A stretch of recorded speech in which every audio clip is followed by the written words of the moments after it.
भारतीय रेलवे ने तत्काल टिकट बुकिंग प्रणाली को पारदर्शी और सुरक्षित बनाने की दिशा में एक बड़ा कदम उठाया है। अब तत्काल टिकट लेने के लिए यात्रियों को आधार वेरिफिकेशन कराना अनिवार्य होगा। रेल मंत्री अश्विनी वैष्णव ने हाल ही में यह ऐलान किया था कि तत्काल टिकट अब सिर्फ आधार OTP ऑथेंटिकेशन के जरिए ही बुक किए जा सकेंगे। रेलवे ने यह नया नियम 1 जुलाई यानी कल से लागू कर दिया है। रेलवे का कहना है कि बुकिंग विंडो खुलने के बाद शुरुआती 30 मिनट तक एजेंट तत्काल टिकट बुक नहीं करा सकेंगे।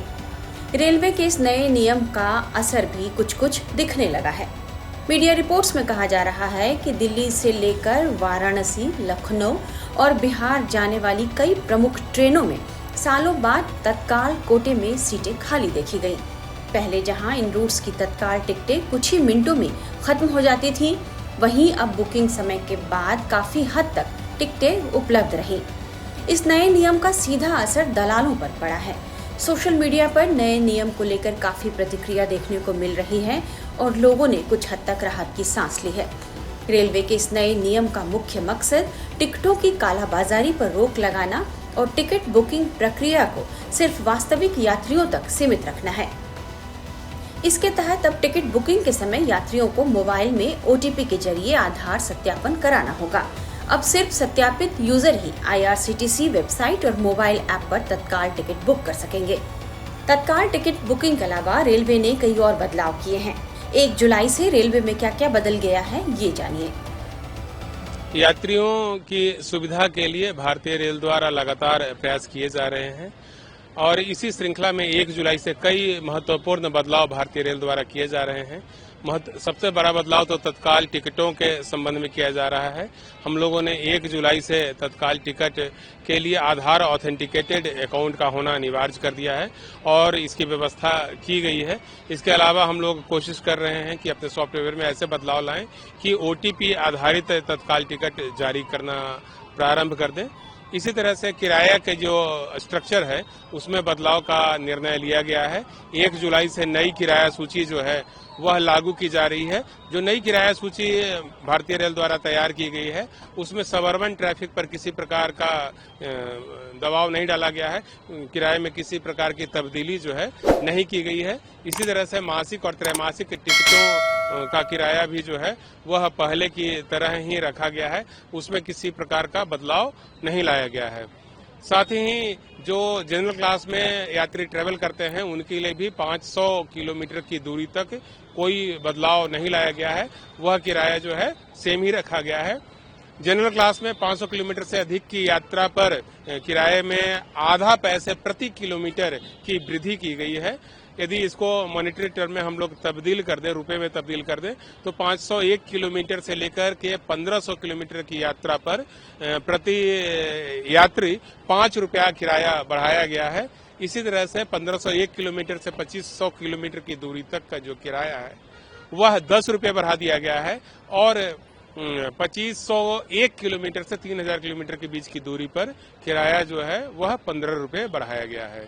जो मेल एक्सप्रेस गाड़ियां हैं उसमें हम लोगों ने नॉन AC क्लास में किराया जो है वह प्रति यात्री प्रति किलोमीटर किराया जो है 1 पैसा बढ़ाया गया है, जबकि AC क्लास में किराया जो है वह 2 पैसा प्रति किलोमीटर बढ़ाया गया है। इसके अलावा जो दूसरे चार्जेस हैं हमारे उसमें किसी प्रकार का बदलाव नहीं लाया गया है। चाहे तो वह रिजर्वेशन का चार्ज हो वह सेम रखा गया है और जो स्लीपर चार्जेस हैं उसमें भी कोई बदलाव नहीं लाया गया है। इसके अलावा और भी एक बात स्पष्ट कर दूं कि जो किराया वृद्धि है वो यह 1 जुलाई 2025 से लागू की गई है। जो टिकट 1 जुलाई 2025 के पहले बना ली गई है उस पर यह वृद्धि लागू नहीं होगी। यानी कि जो टिकट 1 जुलाई 2025 की मध्य रात्रि से बननी चालू होगी उसी पर बढ़ा हुआ किराया अप्लाई होगा। यदि किसी यात्री ने पहले से ही टिकट ले लिया है तो उनको दोनों किरायों में जो डिफरेंस है वह अदा नहीं करना पड़ेगा। एक और महत्वपूर्ण सूचना जो भारतीय रेल की ओर से है वह यह है कि आरक्षण चार्टिंग के समय में हम लोग बदलाव की तैयारी कर रहे हैं। पहले आरक्षण चार्टिंग जो है वह गाड़ी के प्रस्थान के गाड़ी के डिपार्चर के 4 घंटा पहले किया जाता था। अब उसको बदल करके गाड़ी के प्रस्थान के 8 घंटा पहले करने का फैसला लिया गया है। लेकिन जो गाड़ियां 2 बजे दोपहर 2 बजे या उससे पहले आरंभ होती है, उसका डिपार्चर यदि पहले होता है तो फिर उस गाड़ी का जो चार्ट है वह एक दिन पहले रात्रि 9 बजे तैयार कर लिया जाएगा। इससे जो वेटिंग लिस्ट के हमारे यात्री हैं उनको काफी फायदा होगा। उनको 8 घंटे पहले ही पता चल जाएगा कि उनकी टिकट कंफर्म हुई है या नहीं। उनको रेलवे स्टेशन पर आने में सहूलियत होगी और साथ ही जो यात्री जिनका टिकट कंफर्म नहीं होता है उनके लिए विकल्प होगा कि वह किसी और ट्रेन में अपना आरक्षण ले लें और या फिर किसी और दूसरे मोड से ट्रांसपोर्टेशन करें। हालांकि किराया वृद्धि को लेकर अलग अलग शहरों में रेलवे स्टेशन से यात्रियों की मिली जुली प्रतिक्रिया भी देखने को मिली है। किराए में जो बढ़ोतरी हुई है उसके लिए तो क्या को मतलब ये होता है ना कि जिस हिसाब से महंगाई उस हिसाब से वो भी चल रहा है ना। नहीं सही है। किराए की बढ़ोतरी तो थोड़ा चिंता का विषय है। किराया बढ़ना तो जनता के लिए कहाँ से अच्छा होगा, लेकिन सुविधाओं में भी बढ़ोतरी हो तो चलो अच्छी बात है। टिकट प्राइजेज देखो ऐसा है न करके जब आपको सुविधाएं दी जा रही हैं करके तो ये माइनर जो प्राइजेज जो बढ़ाई गई है इस पर हमको इतना जो है बोदर नहीं होना चाहिए करके कि उसको हमें अवेयर करना चाहिए करके। हर आदमी को सुविधाएं दी जा रही हैं करके तो आप सुविधाएं ले रहे हैं करके तो फिर आप पे जो है उस चीज को लेकर के इतना जो है वो नहीं करना चाहिए करके। कि गवर्नमेंट जो नियम बनाती है वो मास को देख के बनाती है, कितने लोग हमारे बीच में हैं, वो क्या क्या उनका सर्वे होता है पहले, उसके ऊपर ये नियम बनाती है। और इस नियम के अंदर ये ध्यान रखा जाता है कि मेजॉरिटी ऑफ पीपल्स को बेनिफिट मिले।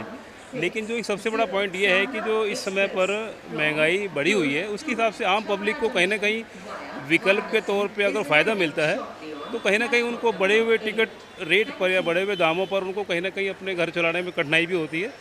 तो मिला जुला इफ़ेक्ट है, कहीं फ़ायदा है तो कहीं नुकसान भी है। लेकिन पब्लिक के हित में अगर कोई काम हो रहा है तो निश्चित वो सराहनीय काम है, लेकिन पब्लिक कितना अफोर्ड कर सकती है इसके ऊपर ध्यान देना बहुत ज़रूरी है। ट्रेनों में सुविधाएं बढ़ रही हैं, लेकिन कहीं ना कहीं अगर जो टारगेट हमारा जो रेलवे में यात्रा करने वाले लोग हैं वो कहीं ना कहीं ऐसे परिवार के लोग भी हैं जो मुश्किल से अपनी रोजी रोटी चला पाते हैं, तो उनके लिए मामूली से भी वृद्धि कहीं ना कहीं एक चैलेंजिंग होती है।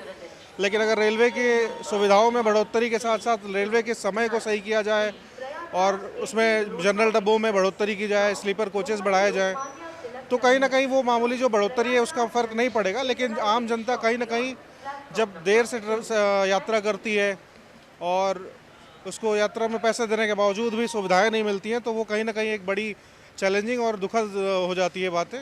कि इतना क्राउड्स जो रेलवे में जाता है उनकी सुविधाएं इतनी नहीं हो पा रही, इनमें भी थोड़ा सुधार। भाई किराया जहाँ बढ़ाया है अपन ने तो हल्का सा सुधार इसमें भी होना चाहिए, या तो कोच बढ़ाए जाएं या फिर दूसरा ये होता है कि एक जो एसी गर्मियों में सबसे ज़्यादा क्राउड एसी वाले उसमें रहता है, टिकट ही कंफर्म नहीं हो पाती हैं। अब महीने भर पहले भी अपन टिकट कंफर्म करवाते हैं तो कंफर्म नहीं हो जाए, वही बैटिंग में ही चलता रहता है।